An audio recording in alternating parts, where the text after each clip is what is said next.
In this movie, we'll look at how you specify a use case. The graphical notation of use cases is just a visual depiction of use cases and their relationships.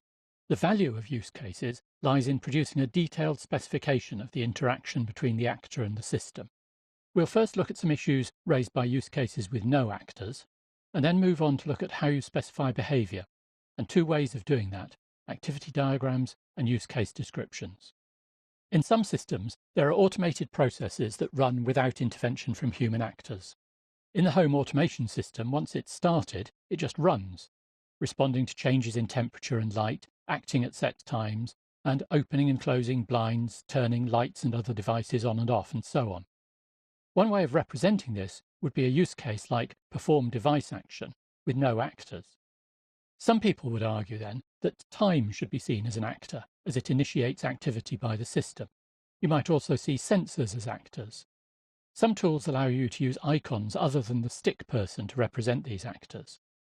But are they really actors? They're not other systems. What value is time getting from the use case? In what way is it a stakeholder? Really, these things are parts of the system itself. We need to distinguish actors, who are stakeholders, from triggers that initiate activity in the system. Actors gain value from use cases. Triggers are events that initiate use cases.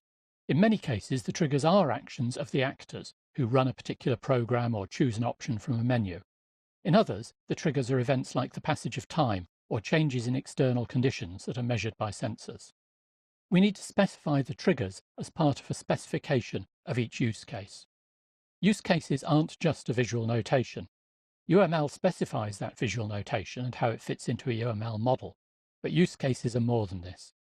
The value of a use case comes from the detailed specification of the use case and additional data about it, such as the goal, the scope, the triggers, the preconditions, primary and secondary actors, and the actual scenarios.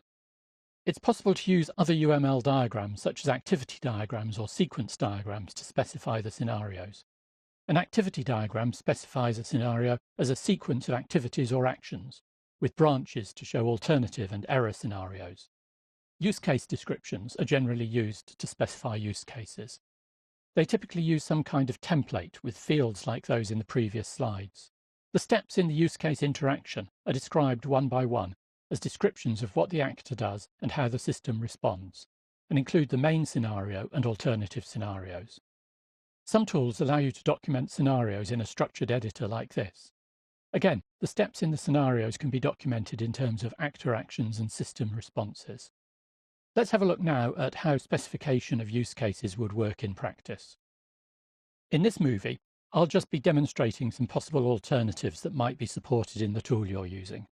It's not part of UML, so I'm not going to make changes to the model. I'll start in one of the use case diagrams, configuration in this case. A simple approach is to have a set of use cases in the file system or on a document management system, and just relate them to the use cases in the model by name. The textual use cases should use some template, which typically will be a standard for your organization.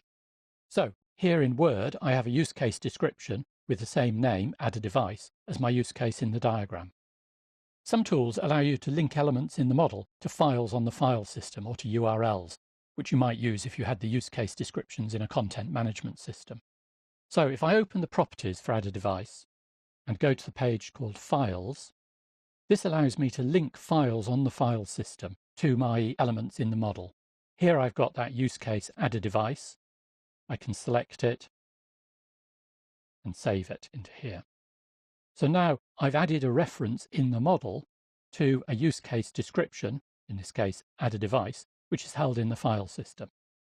Most tools also have a notes field that allows you to add textual notes, and assuming you don't exceed the size limit, you could add your use case description here. I can paste in a use case description that I prepared earlier.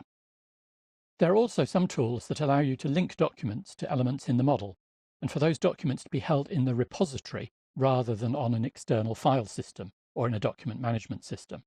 In EA, that's done with linked documents. And I can set up a standard template for use cases.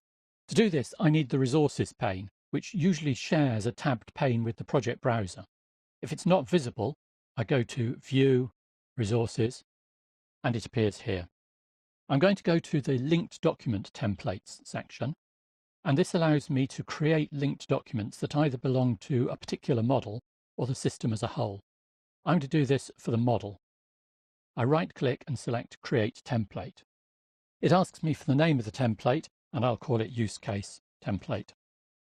I click OK, and it opens up an editor that allows me to create that template. I'm going to copy in a Word template that I prepared earlier. So here I've got a table in Word that I've created and which has the fields that I want for my use case specification in it.